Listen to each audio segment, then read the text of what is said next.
Aujourd'hui, les 27 chefs d'État et de gouvernement européens sont en France pour 2 jours. Aujourd'hui et demain, ils se réunissent pour un sommet au château de Versailles. La ville est d'ailleurs quadrillée aujourd'hui par les policiers, 1500 policiers mobilisés. Les 27 dirigeants présents vont parler indépendance énergétique et défense européenne en pleine guerre en Ukraine. Jacques Serret sur place en direct de Versailles. Bonjour Jacques. Bonjour. Qu'est-ce qu'on peut attendre de ce sommet ?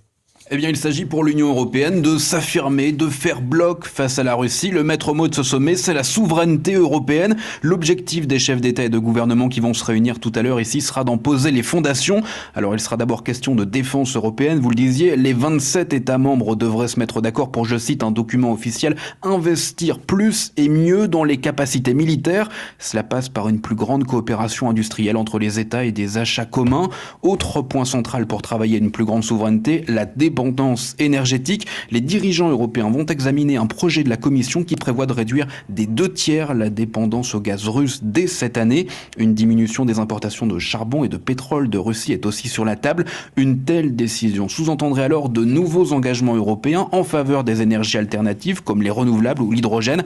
Enfin, il s'agit aussi de répondre dès maintenant à la flambée des prix de l'énergie. La France plaide notamment pour un nouveau plan de relance européen sur le même type que le plan de relance Covid, avec une dette mutualisée des États pour amortir les conséquences de la guerre en Ukraine. Jacques Serret en direct de Versailles. Merci Jacques.